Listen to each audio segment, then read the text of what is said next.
Hello there! Hey! Super busy lately.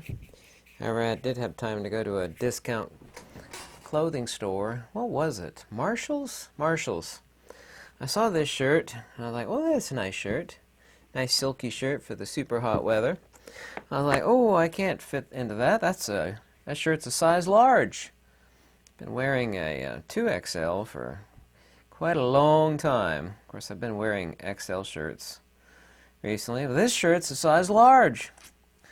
I was like, whoa, nice. I can wear a size large shirt. That opens up the spectrum of discount shirts that I could look at before. Because like when you go to a used clothing store, not a used clothing store. Of course, I even buy used clothes on eBay. The section that I had, it'd be like large section of Marshalls or Ross would be huge. And then the extra large would be almost as big. And the 2XL section was pretty small and not much to choose from. So, I can't believe I'm wearing a size large shirt. Must be because I don't eat anything anymore. This is on about authority, and I've been railing against it for years. You either know what you're talking about or you don't. Papers are for dogs, and I don't know if you know this or not, but in a formal debate, there's no such thing as an authority. There's novices, and then there's everything in between, and there's experts that actually know what they're talking about. But I have a PhD. Well, good for you. Here's a question, hypothetical.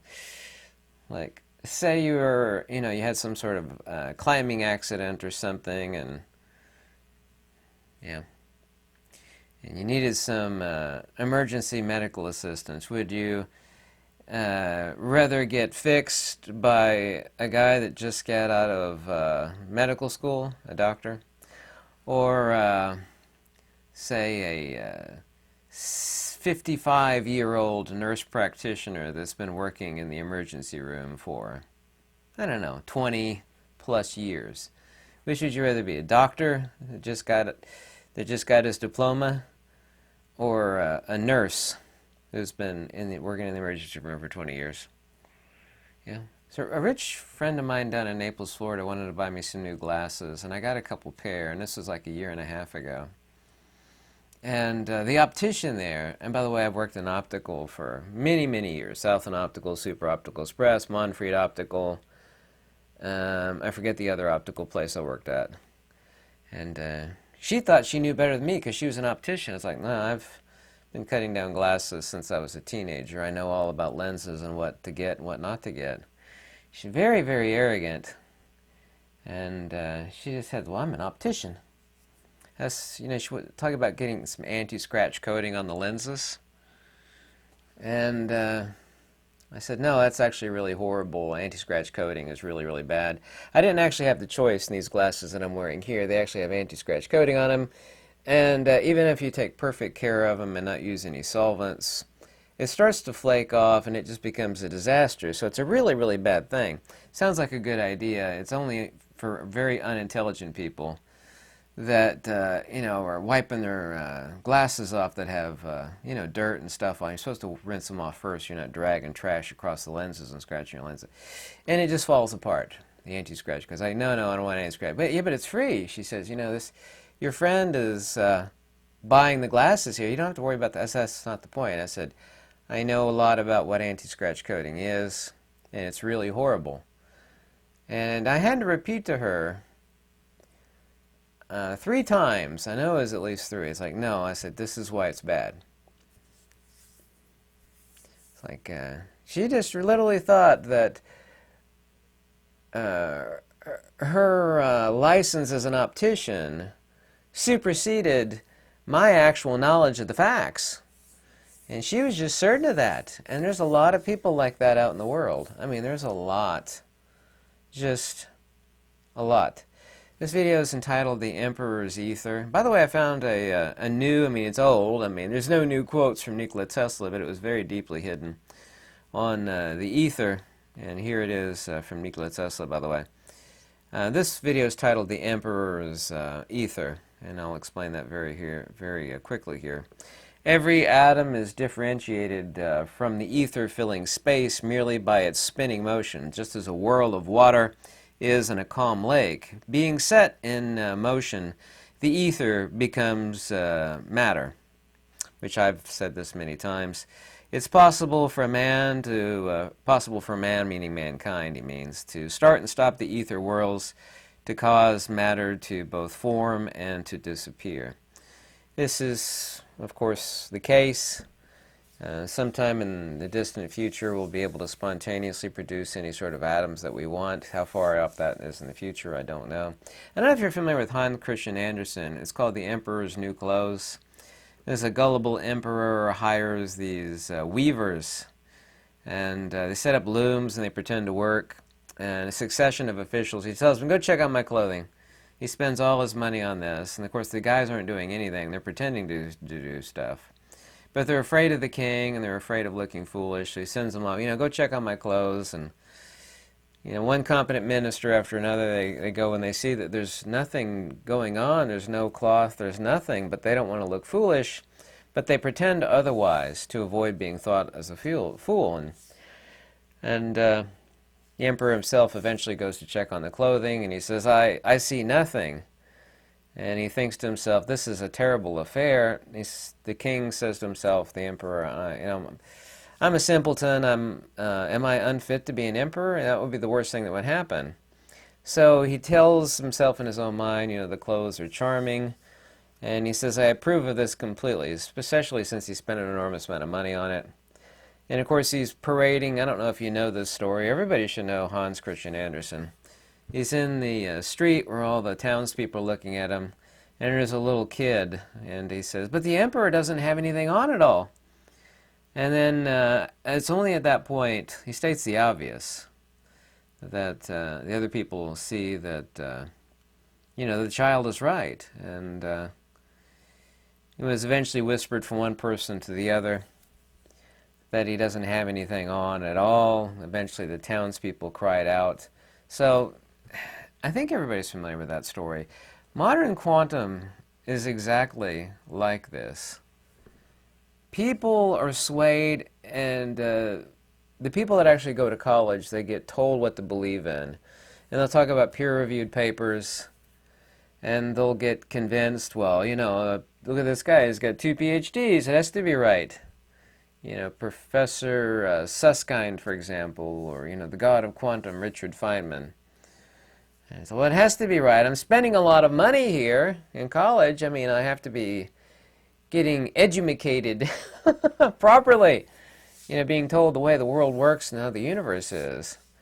And they're no different than the emperor's clothes. How poignant a story that is.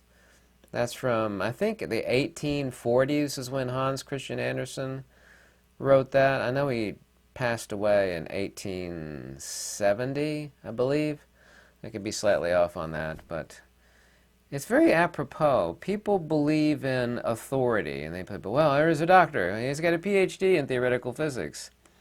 Yeah, but none of this stuff follows. It doesn't make any sense. It takes the mind of a little person as in the emperor's clothes to declare the obvious to anybody with common sense. The emperor doesn't have anything on.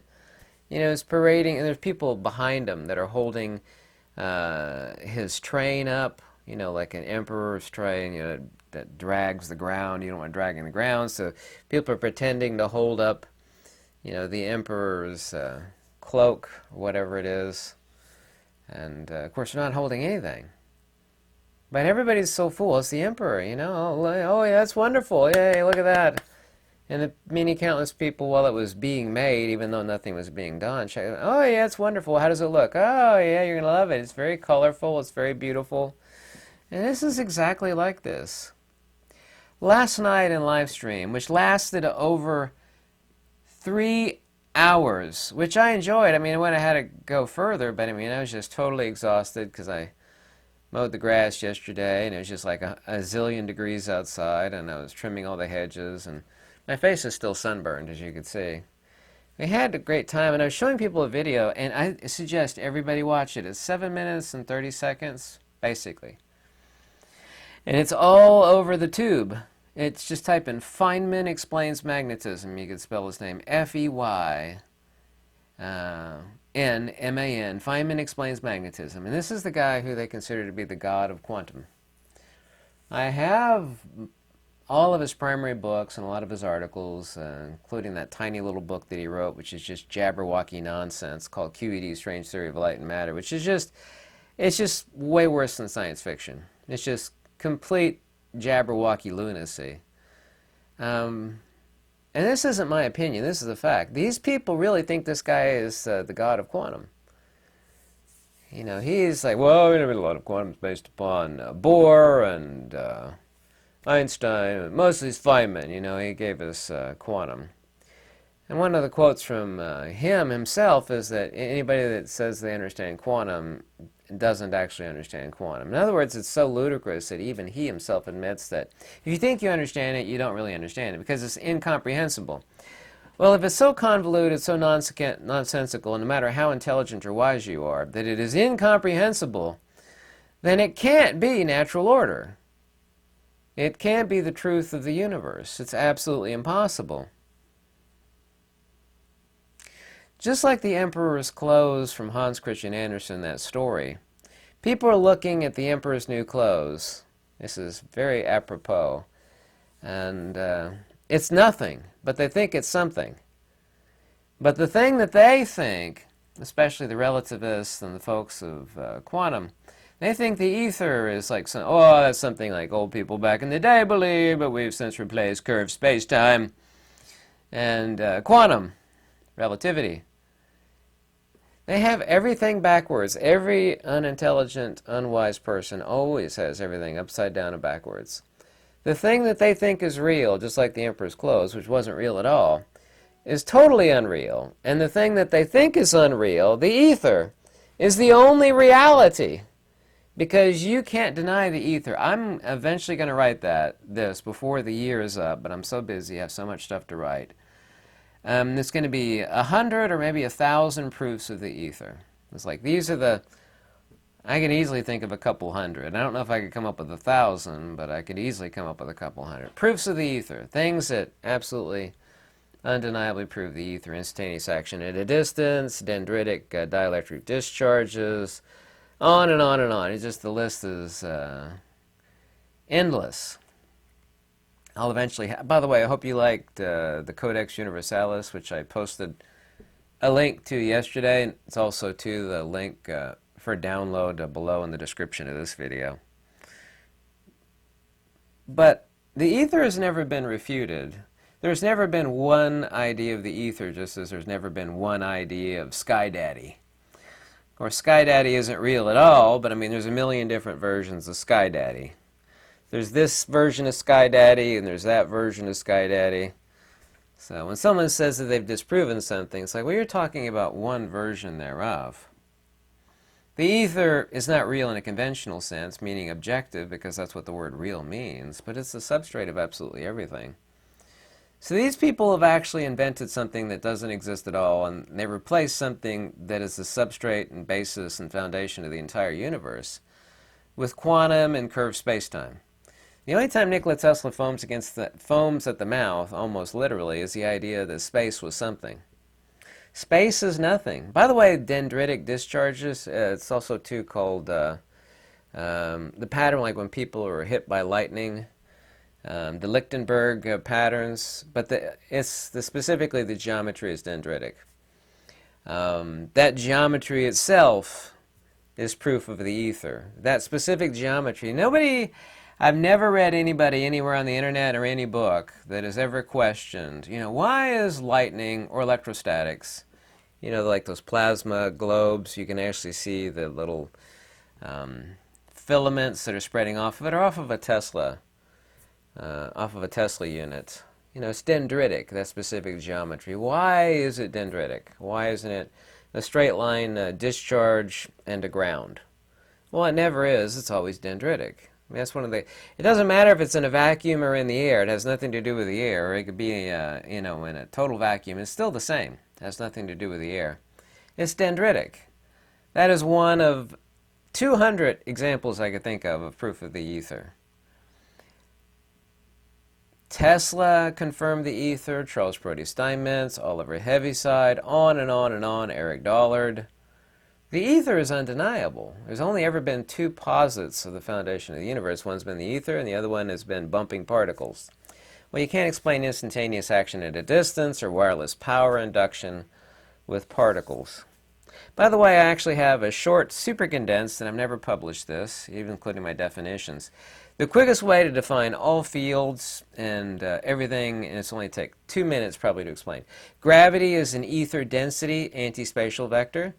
A field is an ether perturbation modality. Of course, I've already explained that. Of course, that by definition means that gravity is not a field, and it's not. I've been saying that for a long time. Gravity is an anti-field. Magnetism is the centrifugal curvilinear force vector of dielectric and loss of energy, which of course is equal to amperage. Dielectricity is a spatial ether induction of either a medium or conductors. It is always centripetal, it is dendritic, and is analogous to voltage. Electricity is the conjugate hybrid of magnetism and dielectricity, and this is in the case of a circuit. Charles Brodie Steinmetz said that in his book, Electrical Discharges, Waves, and Impulses, which you could download for free off of any one of a countless websites like archive.org, for example, excuse me. But people think, and I suggest you go watch that video, people were laughing. I don't think a lot of people in live stream, and I had like 500 people in live stream last night, had seen that video. I was showing him the highlights of it. There's a guy just asking Feynman, and he's sitting in a high back chair, and he's wiggling like a worm on a hot plate. And the guy says, very, very simply, he says, but, you know, this is a perfectly reasonable question. And Feynman agrees. Feynman goes, of course it's a reasonable question, because even Feynman knew it was a totally super simple question like a child would ask. And that's what always stumps these people. You ask a question like a little person, it really confuses them. They always have the regurgitated answer for complex questions, but they never have an answer for a simple question. Like, what is electricity? Or what is energy? What is a field? What is force? They never have an answer for that. And the guy asks finally, he says, what is this thing that you feel between two magnets? You know, there's this feeling. There's something there, you know, it's invisible. And then Feynman starts to wiggle in his chair, and he literally spends 2.5 minutes talking about someone slipping on the ice. And then he talks about Aunt Minnie slipping on the ice. And then he talks about, well, ice is partially molten and it's wet, and therefore that's why you slip on the ice. And it has nothing to do with explaining magnetism. And of course, he would have looked intelligent if he said, you know, I really don't know the answer to this question. I'd really like to know the answer to it, but I don't know. It's a big mystery of the universe, and I haven't got a clue. That would have been actually an intelligent answer. But this is, you should just watch it. It's like 7.5 minutes. It's all over the tube, 100 copies of the same video. These are particle absurdities. These people talk about forces and lines and fields, but they've never defined them. The force of what, by what, upon what? You know, a line of what? You know, a line, and then people in live stream, including in comments, and I read every comment, they'll say, what about the dual slit experiment? I can't count how many thousands of times over the years I've been asked about the dual slit experiment. And I tell people, I said, look, let me explain it to you really simply, and it's 100% undeniable, regardless of what you think, feel, or believe. Nobody on this earth or in any planet in the universe can do an experiment, see results, and make conclusions of that results when the testing medium is completely unknown. You can't take an unknown medium that you're using as the test, that being light, because they think light is a wave, a particle, a wave-particle duality, an emission, a photon, all of it, and it's moving and it has a speed. Those 7 things they have absolutely 100% wrong. Not my opinion or feeling, but a fact. You can't do any experiment if you don't know what it is you're experimenting on. It's like saying we're going to have an experiment where we observe the results of the food that's eaten from this mystery creature that's in the box. We don't know what's in the box. There's some sort of living creature in there because we could hear it breathing and it's moving around. We're going to feed it stuff, but we're not allowed to see it, so we don't know what it is.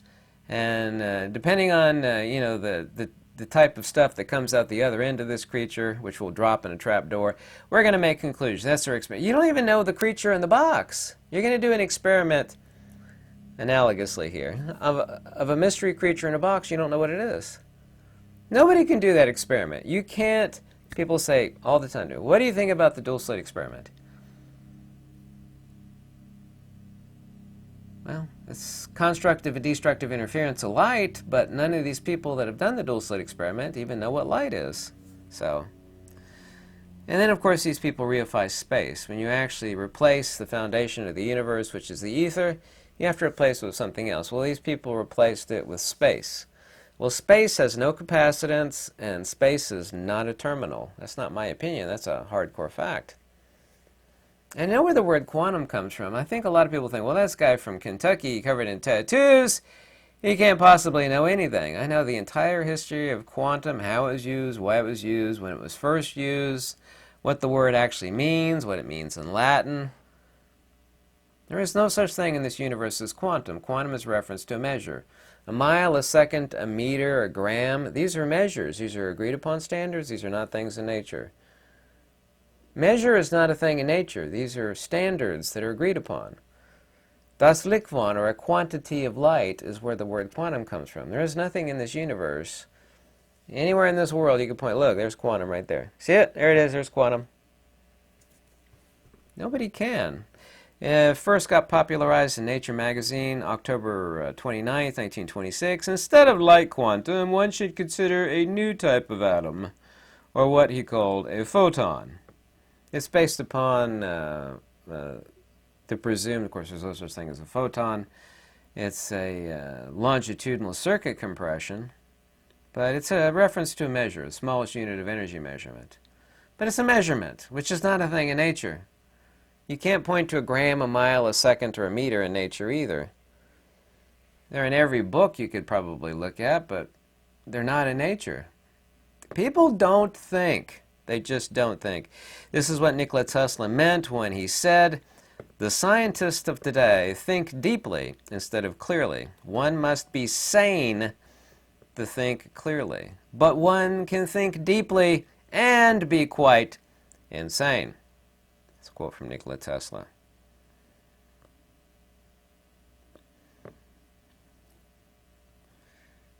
Quantum relativity and atomism are like the emperor's new clothes. People have, these people, I have a PhD, how dare you speak against them? Nothing they said is rational. It's not found in nature. It's nonsense. It's not my opinion it's nonsense, it is nonsensical. This is one from Sir Isaac Newton. It is inconceivable that inanimate matter should, without a mediation of something else, which is not material, operate upon and affect other matter without mutual contact. Gravity should be innate, inherent, and essential. Of course, Sir Isaac Newton said about gravity, hypothesis nil fingo, which means I don't feign a hypothesis. He refused to conjecture about what gravity was. Completely confused him. By the way, the one thing that they do, the modern people of relativity and quantum have going for them, is they absolutely confess in their own articles and writings, you can look it up, they have no idea what gravity is. They think gravity is a field. Well, gravity ain't a field. As I told you before, simple as I defined a field, which is an ether perturbation modality, gravity is ether density antispatial vector.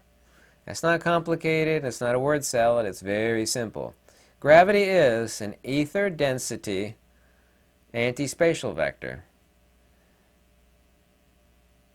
Ether density is no different than talking about pressure in a balloon, right? You pop the balloon, the low pressure that's outside the balloon and the high pressure are going to equalize.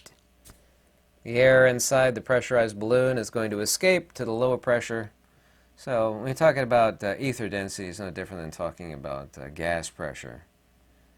Everything is about flow and flux. Everything. Centrifugal divergence, centripetal convergence. Everything is, in this universe, pressure mediation. Pressure mediation is not complex or convoluted. It's no different than water flowing downhill or popping a balloon, and the pressure goes from high pressure to low pressure, and it's equalized. That's what gravity is, ether density, or pressure equalization. Ether density, and it's always antispatial, but gravity is not a field. You know, the smart person is not the God of quantum.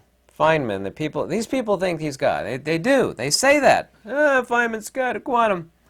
Good for you, but he never explained magnetism. I've got all his books. I know exactly what the origins of the word quantum is. You know, I will stick with Tesla, who told you that space is not a thing. Space, by the way, is no different than a shadow. Shadow's not a thing either. Shadow's an absence of light. Space is ether rarefaction. This is the reason why there's an ancient phrase that says nature abhors a vacuum. Space being a vacuum. It's a vacuum of potency or potential. Nature does abhor a vacuum. Well, it's gravity. Well, that's the erasure of space. It's an antispatial vector. It's simplex pressure equalization. Except the pressure is the ether.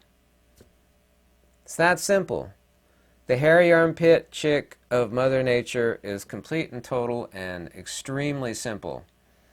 These people, I have PhDs, you can only understand this stuff if you take my college course and buy my book. No, you should be able to explain it to a person that didn't graduate elementary school. If you can't explain it, I say explain it to a little person. Even Einstein said if you couldn't explain it to a barmaid, you didn't understand. That's pretty good. Even a broken clock's right twice a day. If you can't explain it to somebody that didn't graduate elementary school, then you don't understand it. I can explain it to anybody that didn't graduate elementary school. Keep it really simple. Using analogies like shower and drains and flushing toilets, or as they say in eastern Kentucky, turlets. That's what they call them. Hey, we're going to flush the toilet. Yeehaw! We had a great time. Like, people couldn't believe that video. Please check it out. 7 minutes and 35 seconds. Richard Feynman. Just type in Feynman explains magnetism. I dare you to watch it. I dare you. This is their savior. This is who they think is the Pope of quantum. I've got most of his books, most of his articles. You know, I don't talk about these people and not know who they are. I know the stuff that they write. Gravity must be caused by an agent acting constantly according to certain laws, but whether this agent is material or not, I don't know. I've left this to consideration of my readers. That's Sir Isaac Newton again. See, that's smart. Being smart is saying, I really want to know, I don't know, but I'm not going to pretend that I know. But that's what the folks of GR, General Relativity, and QM, Quantum Mechanics, say. Ooh, we all know this, but yeah, you can only understand so much. Unless you have a postdoctorate degree, you have no possibility of comprehending it. It doesn't work that way. Can't believe I can wear a size large shirt now. It's not actually even tight. If you don't believe me, next live stream, someone will say, I don't believe that shirt's a size large. And I'll go get it, and I'll show you the tag in the back of this shirt and show you that it's a large in the next live stream. If you don't believe me. I just don't eat anything anymore. I am going to have a bowl of cantaloupe, however, after I get done making this video. Cantaloupe and watermelon. Yeah. I love cantaloupe.